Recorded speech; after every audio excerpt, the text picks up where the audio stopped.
The courtroom was so quiet, you could hear the ticking of the old clock. 12-year-old Caleb sat on the witness stand, gripping the wooden rail. His mother, Sarah, sat across from him, her eyes red from crying. The judge looked down, waiting for Caleb to speak. Every seat was filled. Neighbors, teachers, and strangers watched. Caleb's heart pounded. He looked at his mother, then down at his shoes. She mouthed, "I love you." But Caleb couldn't meet her gaze. The prosecutor's voice was soft. "Tell the court what you saw," she said. Caleb hesitated. His voice trembled as he began to speak, the weight of truth heavy in the silent room. Sarah was accused of a terrible crime: insurance fraud after a fire destroyed their home.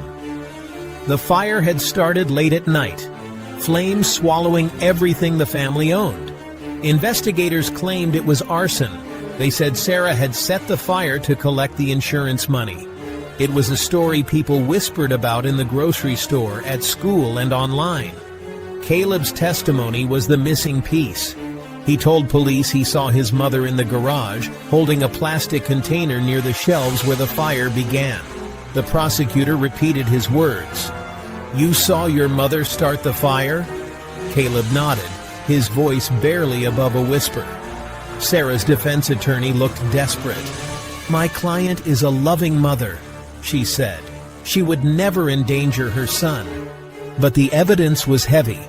Caleb's own words painted a picture few could ignore. With each moment, the case against Sarah grew stronger. The jury watched Caleb. Some wiped away tears. The boy's story was convincing, and the community's doubts grew heavier with every word. On the stand, Caleb described the night in painful detail.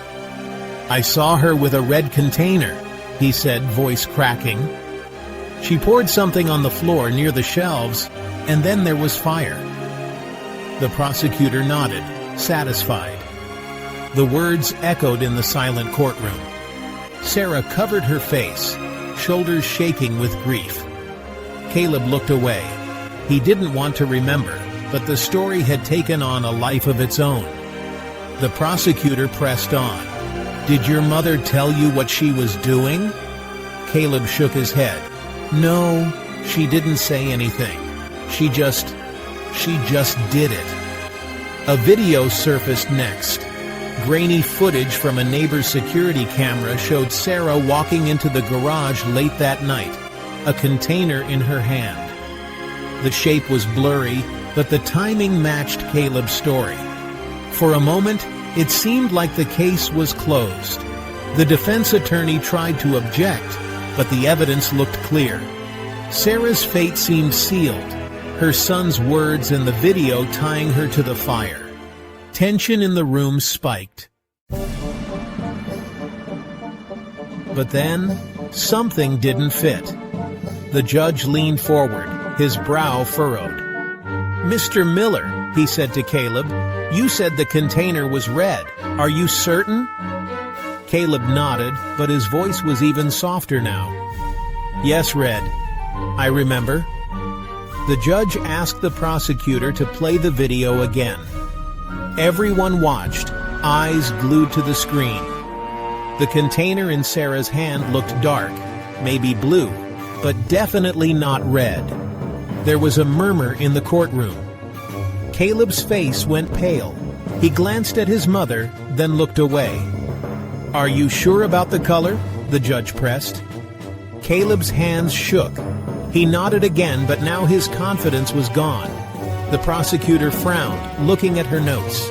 The defense attorney saw a glimmer of hope. The first crack had appeared. The evidence was no longer perfect. Doubt crept in, slow and cold, as the adults in the room began to wonder if something was very wrong with this story. The judge's voice was gentle, but firm. "Caleb, it's important for us to know exactly what happened. Can you tell us again about the container?" Caleb's eyes darted around the room. He licked his lips, his breath quickening. I think it was red, Caleb stammered. Did anyone tell you what to say? Caleb looked up at his mother, then whispered, The insurance man. He told me what to say. The reveal hit the courtroom like a thunderclap. Caleb's confession came out in broken sobs. He told me to say she did it. He promised we'd move somewhere nice. He said my mom would be okay. The words tumbled out, years older than his 12-year-old voice. The courtroom was silent again, but this time it was a silence of shock and realization. The judge asked more questions. Caleb answered, his voice shaking but steady. The insurance investigator had visited him many times, always when his mother wasn't home. He had given Caleb stories to tell, promised him things he couldn't deliver.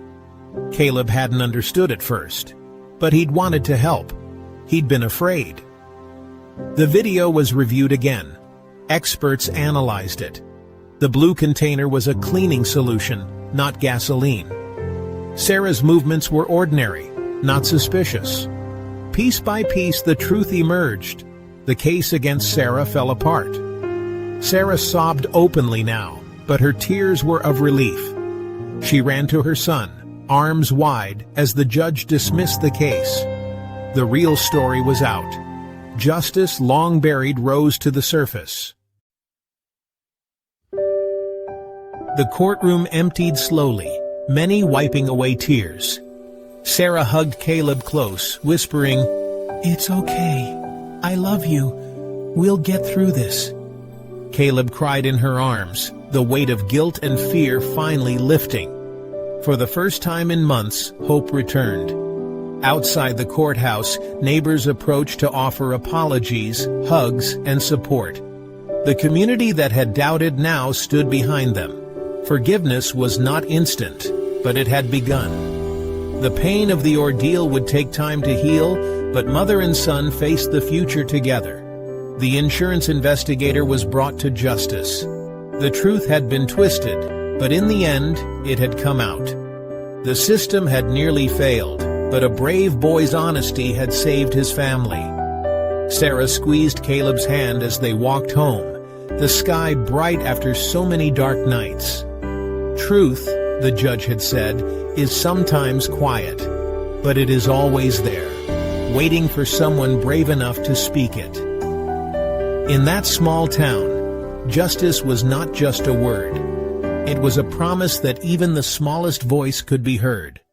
What's something people don't know about stories? They never truly end. There's always a new adventure waiting for you. Just pick your next tale and I'll meet you there. Subscribe to the Story Circle and let me know which story I should tell next in the comments.